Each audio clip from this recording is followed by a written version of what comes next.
El siguiente podcast es una producción de Radio Universidad de Rosario. Radio UNR. En línea Mario Gluck, historiador, profesor, doctor en humanidades. Mario, ¿cómo estás? ¿Qué tal? ¿Cómo, Analia? Hola, Mario. Esteban, ambos. ¿Todo bien? Todo, bueno. Digamos, es una formalidad, ¿no? Bueno, venimos anunciando y contándole que en el marco justamente del paro nacional que tiene que ver con la defensa de la universidad pública, tomaron este escenario tan lindo como el Monumento de la Bandera para hacer una clase pública doble, ¿no? Entre ciencia política y la universidad. Sí, en realidad lo hicimos entre dos cátedras del mismo año. Convocamos también a los alumnos a que vengan ahí. Bien. Esa fue la idea, ¿no? Con Alberto Ford, que el titular de Teoría Política 2, sería en este caso. Y nosotros quedamos Historia Política Latinoamericana. Un poco la idea es que se vea, digamos, qué es lo que hacemos. No sé si eso tendrá mucha repercusión, si le importará demasiado. Viste que ahora parece que lo que hacemos nosotros no sirve para nada, ¿no?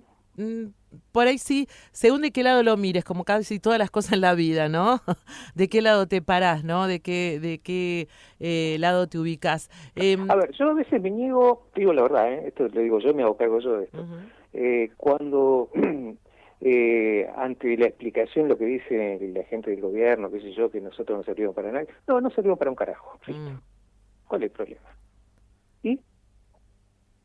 A ver, ¿para qué sirven los economistas? Claro. Digo, según como uno lo interprete, ¿no? Digamos, si le vamos a poner un valor numérico a eso, ¿no? Que es la perspectiva que está circulando, por lo menos la que quieren instalar. Claro, esa es la cuestión. O sea, a ver, esta cuestión de decir, bueno, lo de ustedes no sirve, acá ustedes se fijan en pavadas, digamos, qué sé yo. Es un poco eso, ¿no? Que un tema que está siendo bastante... O sea, es el gobierno nacional, pero otros sectores también lo están haciendo de algún modo, ¿no? Y se valoriza a partir también de decir, bueno, todo lo que todo el mundo sabe, ¿no? El presupuesto universitario es bajo, el presupuesto en ciencia y tecnología también, incluso se está hablando de expulsar a las ciencias sociales del ámbito del CONICET. Bueno, son muchas cosas que están pasando en este momento que, bueno... Cuando vos decís, Mario, otros sectores, ¿te referís a alguno en particular o cierto sector de la sociedad que también se engancha con ese tipo de discursos?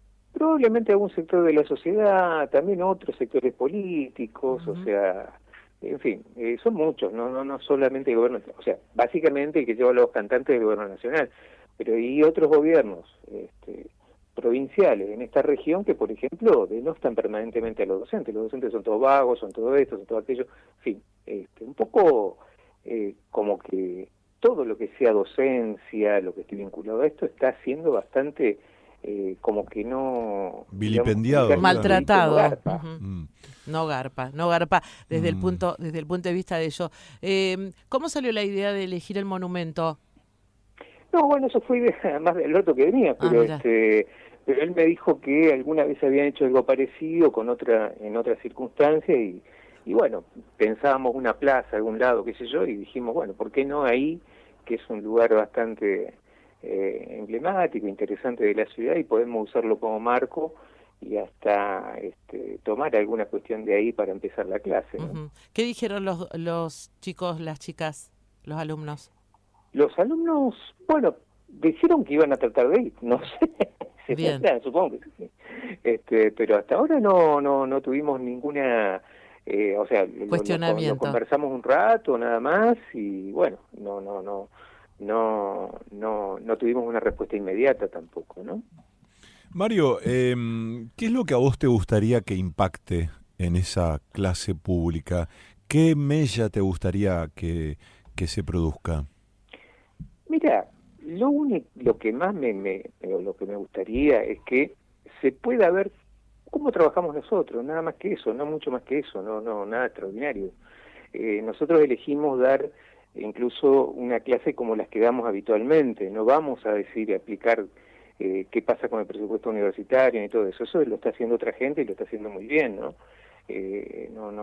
No queríamos hacer eso, ¿no? Es decir, bueno, esto es lo que hacemos habitualmente, nada más que eso, simplemente que se pueda ver eso.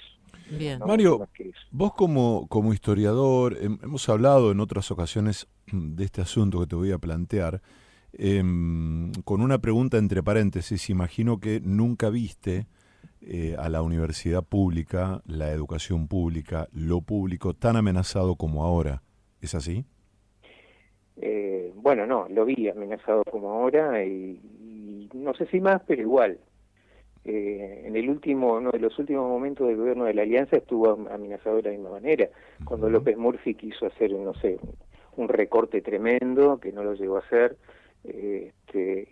porque hubo una movilización que lo paró, lo que había hecho en su momento Menem a principios de los 90, en fin, no es la primera vez, digamos.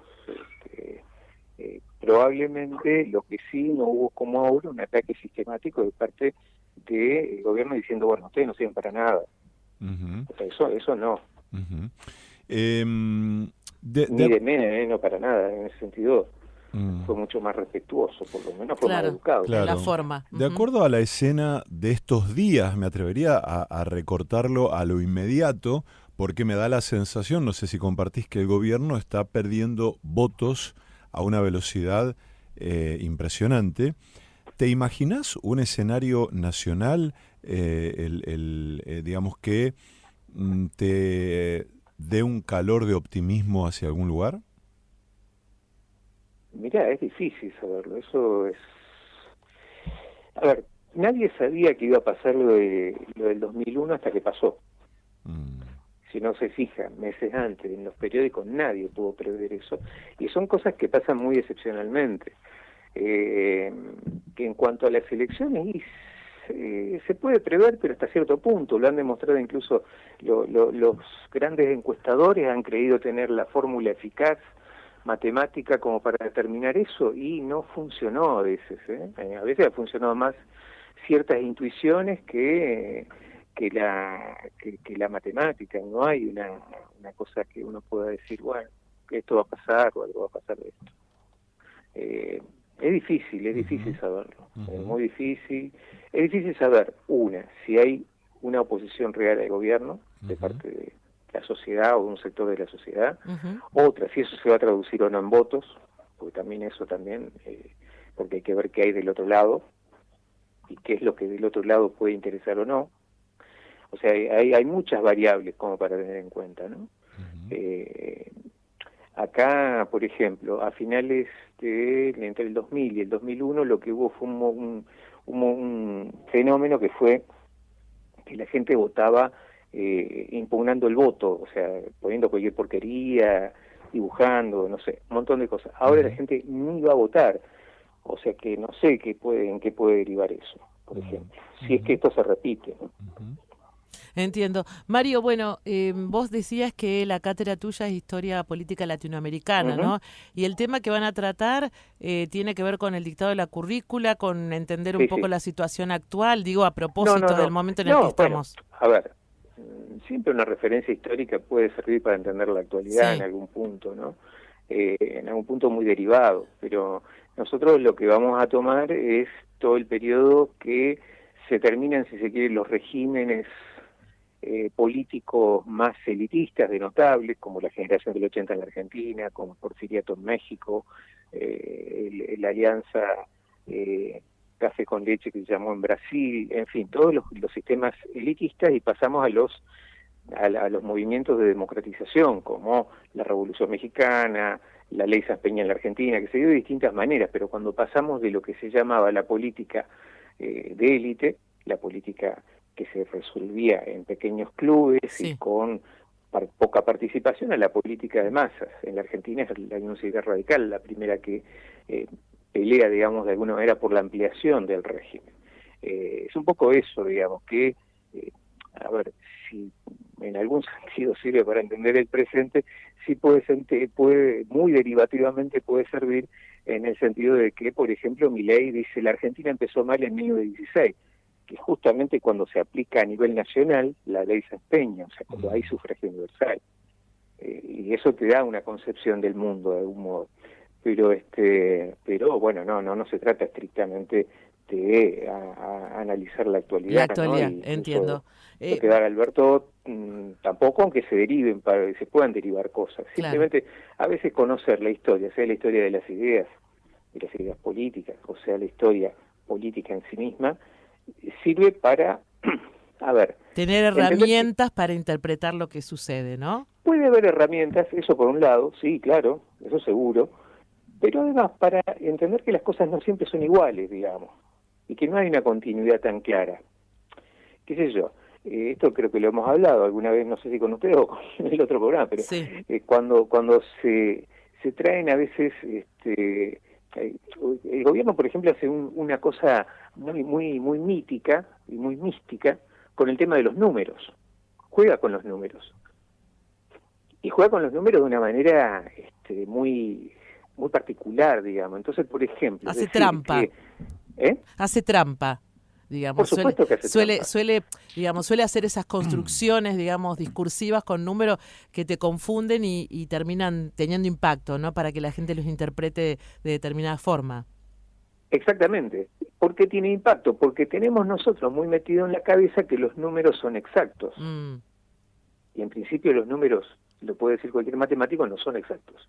Pero en segundo lugar, si yo estoy diciendo que esto es el juego que ha hecho alguna vez él, desde lo histórico, eso lo puedo decir, de que el PBI en tal año, 1885, la Argentina, el PBI era más alto que el de Alemania, y estoy diciendo nada, absolutamente no estoy diciendo nada. O sea, sí es probable, pero hay que ver una cantidad de variables. Una, ¿cómo se medía ese PBI? No había mecanismos como los actuales, no tiene nada que ver.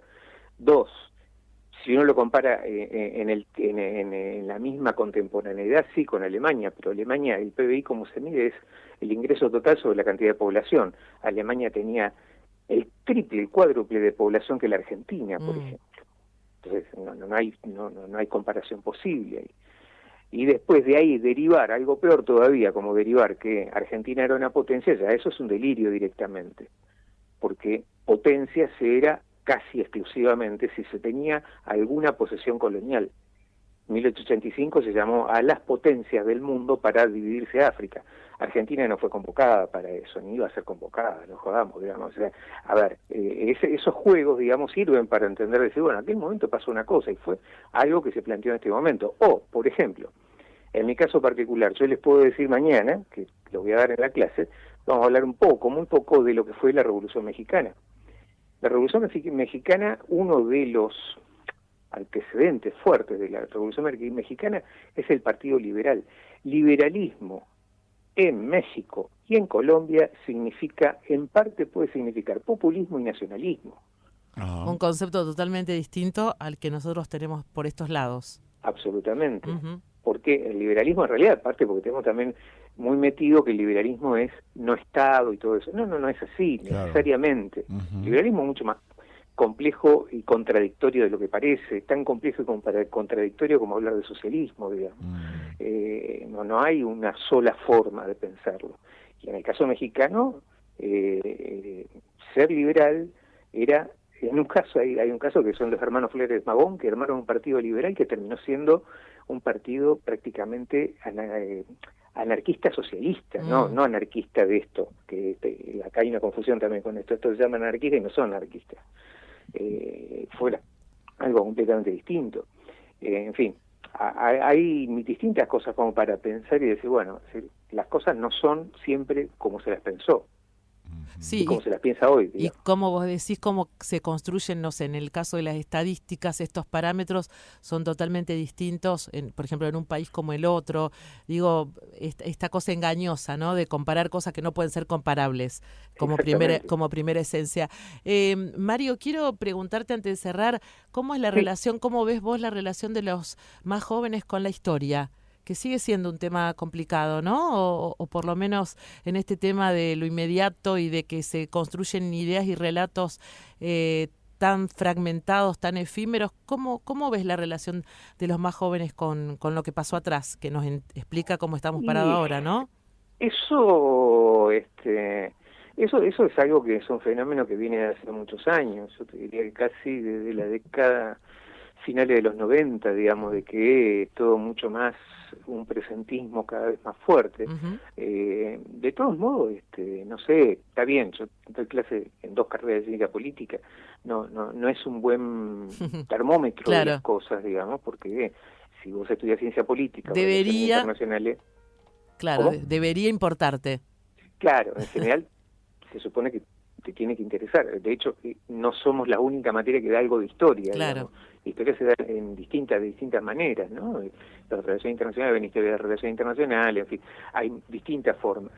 Pero y ahí es donde, bueno, yo nunca encontré desinterés en un sentido estricto, sí dificultad, y una dificultad que no tiene que ver con que en la secundaria no le enseñaron bien, ni nada que se le parezca, es una dificultad que tiene que ver con este presentismo cotidiano que tenemos, y con esto también de que se divulgan a veces, más de una vez, cuestiones que parecen decir, bueno, estamos hablando de lo mismo cuando no hablamos de lo mismo. A ver, estas cuestiones de lo anacrónico, de jugar con los tiempos que recién mencionábamos. Entonces, bueno, está muy bombardeado por todo eso. Entonces, ahí hay dificultad de pensar de que, por ejemplo, qué sé yo, si yo estoy hablando de 1880 o 1890, no podemos pensar de que había un discurso que se transmitía por cadena nacional, porque estrictamente no había ni radio. Claro. Mario, ¿cómo te hallás en la figura de el divulgador? Porque vos tenés una historia en la relación con Radio Universidad, en los micrófonos, en la comunicación, y ciertamente esto que estamos hablando y esta clase abierta allí en el monumento, me parece que tiene que ver con esto de enterar a la gente de algunas cosas que son cruciales para entender algunos procesos políticos y culturales de la Argentina. ¿Cómo te llevas con esa dimensión de la divulgación, vos, con tu acervo, con tu formación en redes sociales, en espacios de conversaciones y demás? Yo generalmente me llevo bien con eso. El tema es, a ver, yo nunca hice algo muy distinto ni en la radio, ni cuando escribo para los medios masivos, ¿no? Cuando escribo para algo especializado. No he hecho algo muy distinto a lo que hago en clases. En el sentido de tratar de partir de más o menos lo que la gente tiene en la cabeza, no partir de que ya saben una cantidad de cosas. ¿Me explico? O sea, no puedo partir de que, saben un montón de cosas y yo tengo que explicar. Eso lo hago en un congreso, con colegas, etcétera, etcétera. Pero ahí en el otro caso es eso, no hay mucho más que eso. Me gusta hacerlo, me ha gustado siempre hacerlo, y no encuentro mayor dificultad. Yo a veces le digo, esto me lo dijo alguna vez, creo que en las pocas veces que estuve en televisión, Sergio Rullier me decía, yo estaba nervioso, qué sé yo, no sé, porque la primera que estaba ahí de 12 a 14, y me dice, mira, ten en cuenta una cosa, como docente te expones mucho más que cualquiera de nosotros. Entonces, eso se lo he dicho a más de un colega cuando tiene que ir a un medio, digamos. No hay que inventar demasiado en ese punto, me parece. Pero en ese sentido, ya te digo, si es por llevarme, me llevo bien. Trato de tener ciertos cuidados, pero bueno, también está el que te escucha puede recepcionar una cosa completamente distinta a la que y eso uno tiene que estar dispuesto a bancarlo, digamos. Claro. Algo completamente distinto a lo que uno quiere transmitir, eso pasa. Claro. Mario, gracias por este rato y te mandamos un abrazo desde aquí. No, gracias a ustedes. Éxitos mañana, chao, muy amable. Un abrazo grande. Chao, un abrazo y gracias a ustedes. Hasta luego. Bueno, seguimos. Esta es una actividad que tiene que ver con las distintas acciones en función del paro nacional de defensa de la universidad pública. Hoy y mañana, como decíamos, iniciado por 2 cátedras de ciencia política en el Monumento Nacional a la Bandera. Si estás por ahí, 4 de la tarde la primera, 5:30, Mario Gluck, que charló un ratito con nosotros y que ya nos dio pista por dónde va a ir la clase. Te sentás, clase gratis, disfrutás, esperemos que esté el solcito en el patio cívico ahí del monumento. Exactamente. Escuchaste una producción de Radio Universidad de Rosario.